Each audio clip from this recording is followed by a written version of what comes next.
Hey everybody, it's Allison, the Holistic Homesteader. I am headed outside to prep my coop and brooder for all of the baby chicks that we are getting. I figured I would show you the process.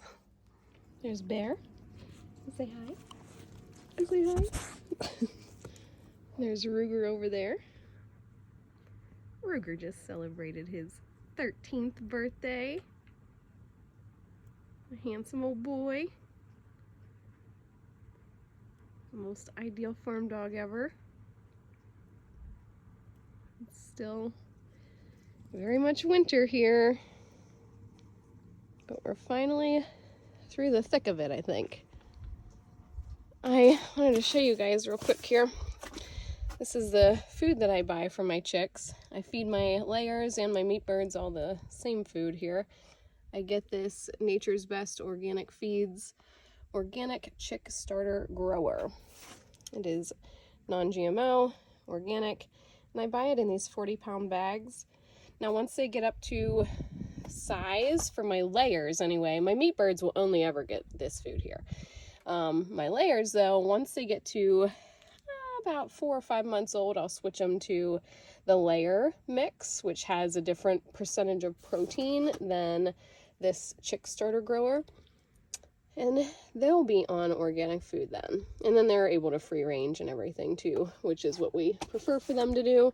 The chicken pen, for those of you who haven't been here long enough on my channel to know, my chicken coop is the white building right there. And then that whole wooded area back behind this shed is all chicken pen. But we do let them free range. And so we own, from the wood line, we own basically everything you can see. It's about 11 acres. I own all of that. So they free range like crazy, as does the old farm dog, Ruger. I say he is the warden in the north and the protector of the realm. I'm a huge Game of Thrones fan, so he fits those titles beautifully. So if you ever need a workout, just carry these 40-pound bags of food up to your coop. That's a workout. Well, I made it. It's not pretty, but it works. So I'm gonna turn the camera around, show you what I'm working with. All right, so I am apparently out of shape because I am very out of breath. Not very out of breath, but I'm out of breath from carrying that bag. Hi, caramba. So, that bag of food is gonna get dumped into there. I'll take out my diatomaceous earth, and I'm gonna dump the food in there. That's some egg layer pellets down on the bottom. I prefer to use a pellet when the egg layers are bigger. There's Uzi. Hi, Betty. He's my friendliest of cats. That's Uzi. We have another orange cat named Fox. We had a third named Cannon, and unfortunately, Cannon got run over. So it is on a farm. But Uzi is the sweetest. And Fox is very shy. Uzi's everybody's buddy. Sad thing for me is I am super allergic to cats, like crazy allergic. But I just love this guy. How can you not pet him? I just have to be really sure not to touch my face or my eyes and wash my hands like 600 times. It's worth it. Anyway. So, I prefer to switch the egg layers to pellets. I just find that there's not as much waste when they have pellets than the crumble, because the crumble kind of just gets everywhere. Can't really use pellets for babies though, so yeah. Food goes in there, and on this side, we have some chicken scratch. So we'll store some extra bags of food down in here, and then this will be the actual loose food that we'll fill the feeders out of. Now, I know this looks like it's all in disarray for right now. Let me explain what's happening. So, we are all about reusing, repurposing, recycling, all those things. So if you notice, this is actually a set of cornhole boards. These were given to us, and they were made with 2x4s. They were very, very sturdy, but they were so heavy. Oh my word.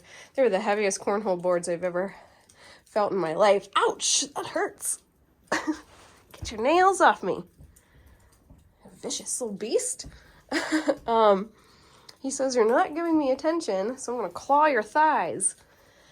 All right, so we repurposed these cornhole boards, and we made this into a brooder.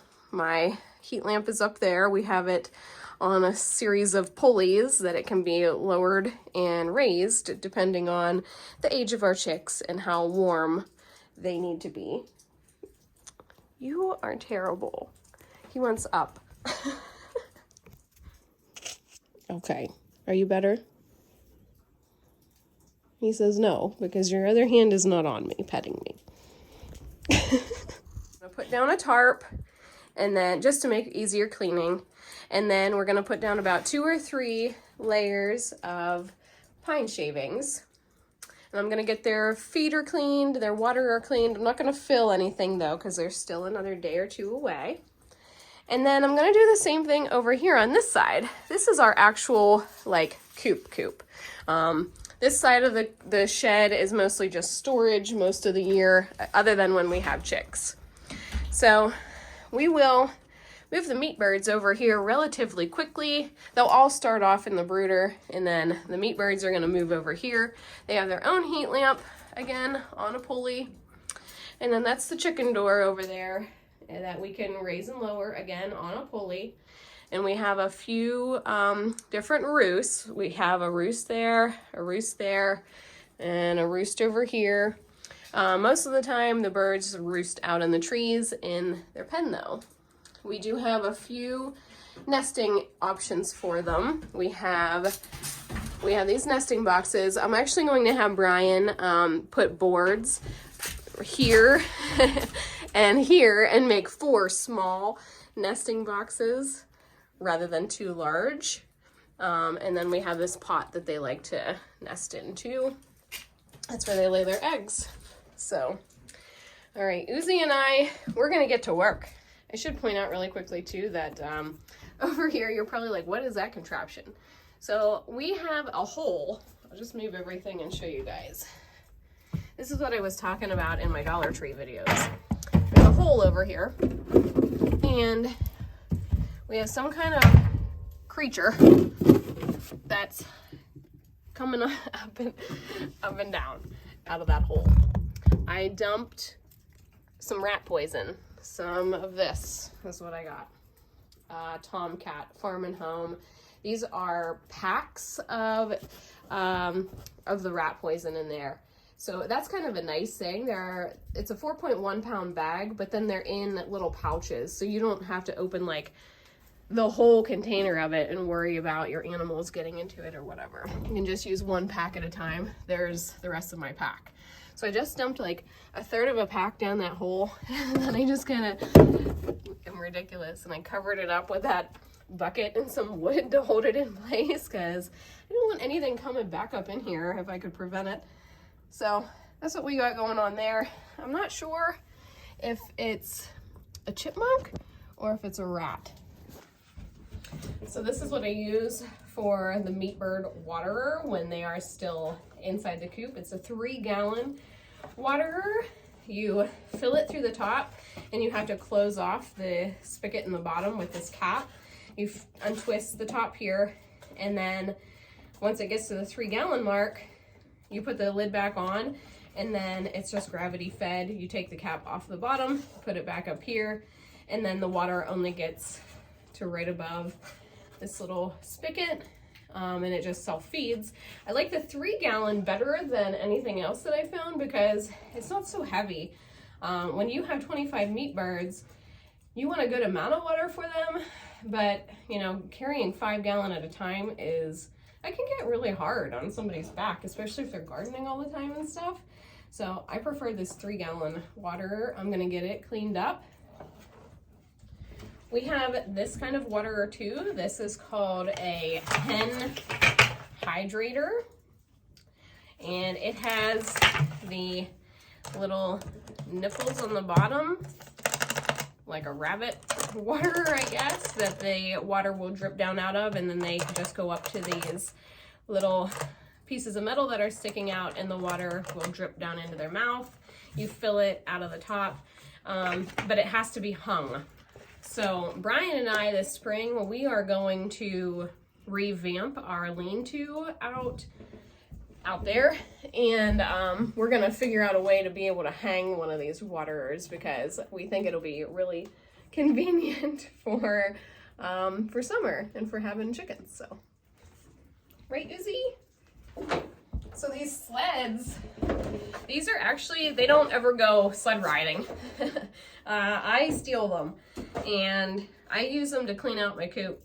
I put the sled right outside the big sliding door here on this shed, and then whenever I'm cleaning the coop, I shovel all the pine shavings and put them into these sleds, and then I pull the sled into my garden. And I know that seems probably silly or crazy, but it's really efficient and it works really well, and then the kids can help. It's not super heavy.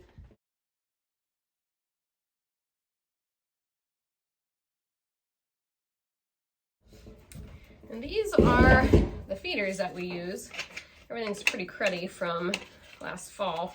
But these are the 1 gallon feeders. We have 2 of them.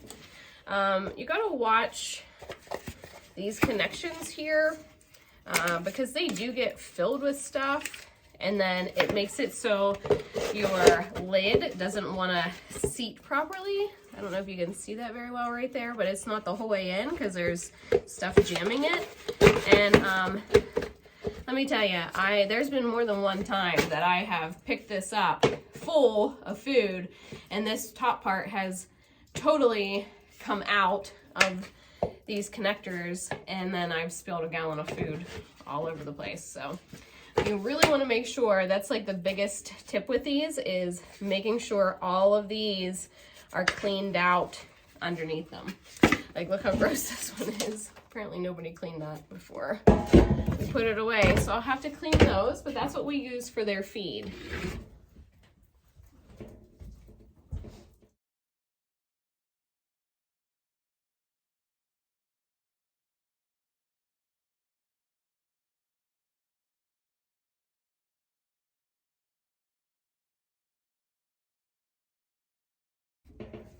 So when you only have a few chicks at a time, I actually recommend using just these little, what are these, like a liter feeder. This is for the food. You fill the food up in here, and then you carefully sit it down in and twist it, and then the chicks can eat their food out of here. They also make a waterer version.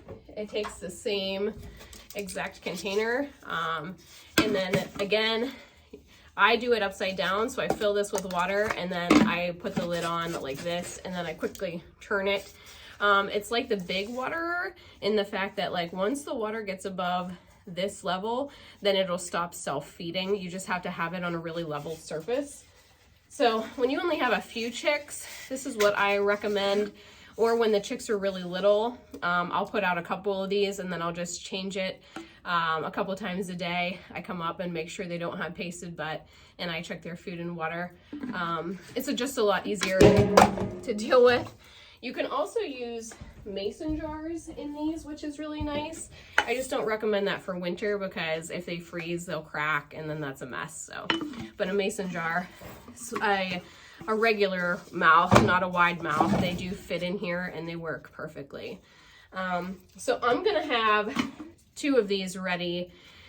We have 4 total of the waterers, and then what I do is I kind of have 2 ready on the floor, and then I have 2 in the brooder with the chicks, and then I'll just switch them out, and then I'll go and clean them and refill them for the next time, so that way it's always just a process of, you know, having clean water, swapping it out, and cleaning the other one. So I'll have 4 of those total. You don't need that many, it's just what we do. And then I'll have 1 little feeder in there, and because I'm gonna have so many birds, at first I'm gonna use this gallon feeder because I'm gonna have 30 birds in this brooder. Once I separate the meat chickens and those meat chicks go over to the actual coop side, I'll use the little feeder for my 5 egg-laying chicks, and I'll use the, there's Uzi at it again, I'll use the gallon feeder for the meat chicks. So that's what I use to feed and water all the ages from chicks, the whole way up till big grown chickens. My big grown chickens, they get the gallon feeder and they get the big water, 3-gallon waterer. But when they're free ranging, it might take them a week to go through both. So something else that I always recommend having on hand is extra heat lamp bulbs. So in the beginning, we're just going to be using this heat lamp right here that you see. But once I separate out my meat chicks, then we're going to be running 2 heat lamps for quite a while. Come like mid-April, are you serious right now? Come mid-April, the meat chicks will be outside free ranging a lot, and we'll be able to shut their heat lamp off. But always make sure to have extra bulbs. Don't ever have these on and get them wet, because they will explode. I have learned the hard way. All right, so here's the setup. Got that tarp down just to make for easier cleaning. And then this is where I put their food and water, keep it elevated a little bit, keeps some of the pine shavings out. I tested my lights. My waters were clean and ready. I got 1 full bag of food in there, and then I have 2 bags of food in there, and a little bit left to fill my feeder. I have not filled my waterers or my feeders yet because, well, rodents for the food and freezing for the water. So, and here's my other area that my meat chicks will move into. We do partition this off, that's why I don't have pine shavings over there. We put a board up so they can't access the whole coop. Because there's no big birds, I don't know if we're gonna do that or not. I'm gonna have to ask Brian, but I didn't want to put pine shavings down and then him partition this off. So, and again, I'm gonna put their food and water, I'm gonna elevate it some. They can still hop up on top of that and then get their food and water. It just helps keep the poop and the pine shavings out of it. Got my lamp up there. We have an extension cord run to our shed. I tested both my heat lamps, everything's working. So now all that has to happen is get the chicks as soon as they arrive at my post office, plug in my lamp, and fill my food and water, and they'll be good to go. That first week or so, the most important thing is keeping their water clean and full and checking for pasted butts. It's when their poop sticks to their butt and then they can't poop anymore and it ends up killing them. There's Uzi again. All right, everybody, I hope you have enjoyed this brooder fixin' video with Uzi and I. We will see you next time. Bye.